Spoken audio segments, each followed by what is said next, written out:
Assalamualaikum warahmatullahi wabarakatuh. Sebelumnya perkenalkan, nama saya Salsabila dengan NIM C1C022020 dari kelas R12 Prodi Akuntansi. Di sini saya akan mempresentasikan tugas perpajakan 2 materi 9 tentang menganalisa PPh orang pribadi dengan pokok pembahasan, subjek, objek, norma perhitungan, pembukuan, dan tarif. Dengan dosen pengampu Bapak Dr. Wirmi Eka Putra SEMSI, CLQNR, CSRS.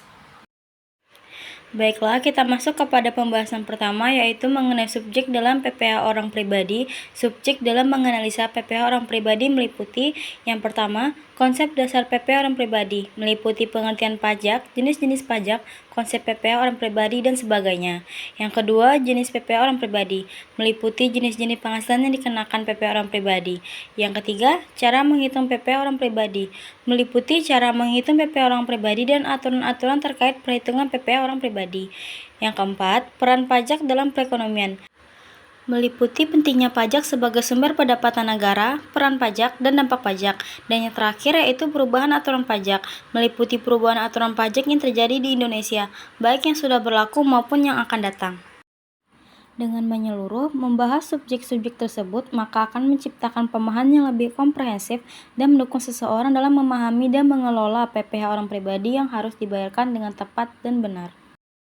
Selanjutnya yaitu mengenai objek dalam PPh orang pribadi. Objek PPh orang pribadi meliputi berbagai jenis penghasilan yang diterima oleh individu dan dikenakan pajak. Beberapa objek PPh orang pribadi antara lain: yang pertama yaitu konsep dasar PPh orang pribadi, merupakan penghasilan yang diperoleh dari kegiatan usaha atau pekerjaan bebas. Yang kedua, penghasilan karyawan, merupakan penghasilan yang diterima oleh individu sebagai karyawan atau pekerja. Yang ketiga, penghasilan pasif, merupakan penghasilan yang diperoleh secara pasif, tanpa adanya keterlibatan aktif dalam kegiatan usaha atau pekerjaan. Dan yang terakhir yaitu penghasilan tidak kena pajak, sebagai penghasilan individu dapat dikelompokkan sebagai penghasilan tidak kena pajak yang berarti tidak dikenakan PPh. Pada umumnya, ketentuan lebih lanjut terkait penggolongan objek PPh orang pribadi dirinci dalam Undang-Undang Pajak Penghasilan Orang Pribadi dan peraturan perundang-undangan yang terkait. Setiap objek penghasilan tersebut dihitung dan dikenakan tarif pajak sesuai dengan aturan yang berlaku. Yang ketiga, norma perhitungan PPh orang pribadi. Norma perhitungan PPh orang pribadi didasarkan pada Undang-Undang Pajak Penghasilan Orang Pribadi dan peraturan perpajakan terkait. Berikut adalah beberapa faktor yang berpengaruh dalam. Lalu ada norma perhitungan PPh orang pribadi. Norma perhitungan PPh orang pribadi didasarkan pada Undang-Undang Pajak Penghasilan Orang Pribadi dan peraturan perpajakan terkait. Berikut adalah beberapa faktor yang berpengaruh pada perhitungan PPh orang pribadi. Tarif pajak. Berdasarkan PPh orang pribadi ditetapkan berdasarkan tarif pajak yang berlaku pada tahun pajak tersebut. Lalu jenis penghasilan. Jenis penghasilan yang diterima juga berpengaruh pada perhitungan PPh orang pribadi. Pengurangan penghasilan bruto. Penghasilan bruto atau gross income adalah jumlah penghasilan sebelum dikurangi pengurangan yang diperbolehkan dalam Undang-Undang PPh orang pribadi. Lalu perhitungan PPh terutang. Setelah dilakukan pengurangan penghasilan bruto, selanjutnya dilakukan perhitungan terhadap PPh yang terutang. Lalu yang terakhir pelaporan dan pembayaran. Setelah besarnya PPh terhitung, maka individu wajib melaporkan penghasilan dan membayar PPh yang terutang dalam SPT PPh orang pribadi. Berikut ini adalah contoh perhitungan PPh orang pribadi. Seorang karyawan bernama Budi memperoleh penghasilan bulanan sebesar 10 juta, dengan tunjangan kesehatan sebesar 2 juta dan tunjangan pendidikan sebesar 1 juta. Budi juga memperoleh bunga deposito sebesar 500.000 per bulan. Untuk menghitung PPh orang pribadi yang terutang, langkah-langkahnya adalah sebagai berikut. Yang pertama, hitung penghasilan bruto atau gross income dengan jumlah semua penghasilan, yaitu gaji bulanan 10 juta. Tunjangan kesehatan 2 juta, tunjangan pendidikan 1 juta, bunga deposito 500.000, total penghasilan bruto 13.500.000. Yang kedua, kurangkan dengan pengurangan penghasilan, yaitu biaya jabatan. Pilih salah satu, 5% dikali gaji bruto atau 500.000, jika lebih kecil dari 5% dikali gaji bruto sama dengan 500.000. Biaya kesehatan, maksimal 5% dikali penghasilan bruto, 5% dikali 13.500.000 sama dengan 675.000. Biaya pendidikan maksimal 2,5% dikali penghasilan bruto sama dengan 2,5% dikali 13.500.000 sama dengan Rp337.500. Total pengurangan penghasilan sama dengan Rp1.512.500. Yang ketiga, hitung penghasilan neto atau net income dengan pengurangan penghasilan bruto, yaitu penghasilan bruto dikurang pengurangan penghasilan sama dengan Rp11.987.500.